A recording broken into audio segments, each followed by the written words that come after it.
about Duncan McGregor.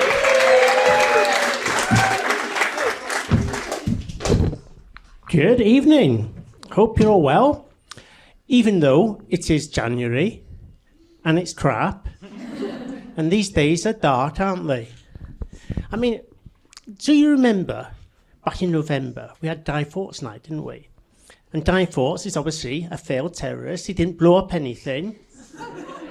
So wouldn't it make a lot more sense if we actually renamed that night after someone who has brought the economy to its knees? Someone who has damaged the government?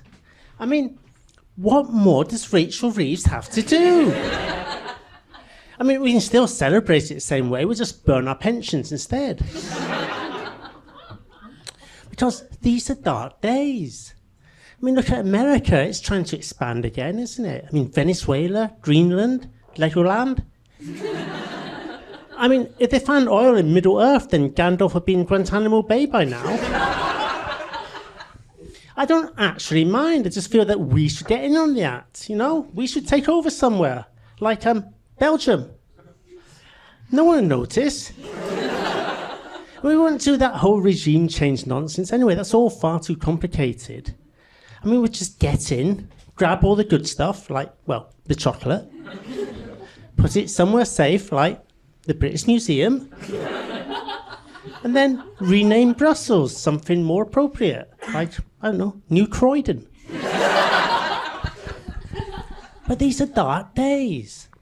I mean, earlier we were talking about advent calendars. I mean, January should have its own version of an advent calendar, an adversity calendar. I mean, on the first day, you open up the little window, and there you have a Nurofen for your hangover. On the second day, there's a little mirror, so you can see the new you.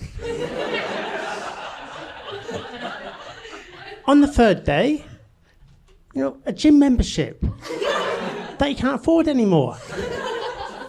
On the fourth day, some credit card bills. On the fifth day, some flu germs. And it goes on and on, all through January. There's no respite, not even for like Chinese New Year. They've moved that to February. January's that crap.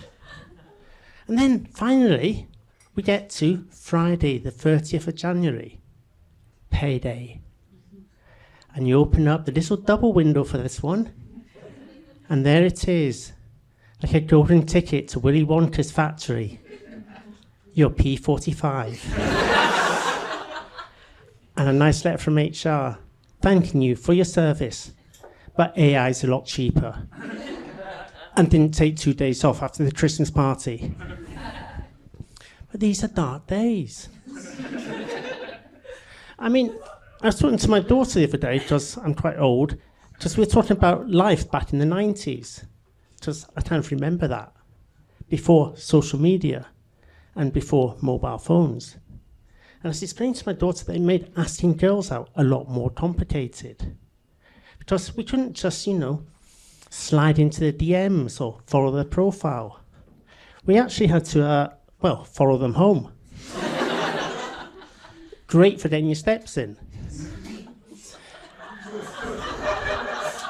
But there was an advantage as well. We didn't have to worry about being ghosted.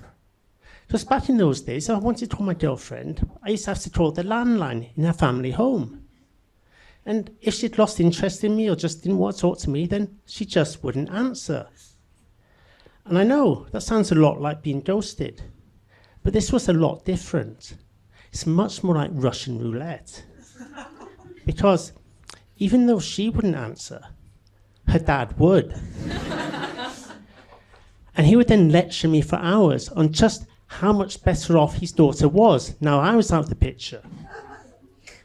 And of course, if he didn't answer, then her mum would as well, instead. And that was death by 1,000 cuts. So, oh, it's such a shame. Seems like such a nice lad.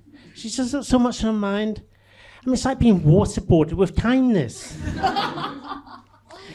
But it got worse, because if she was out, then the third member of the family would answer. And that's when you know you've hit rock bottom. When her 8-year-old brother answers the phone, calls you a wanker, and hangs up. And that was the thing.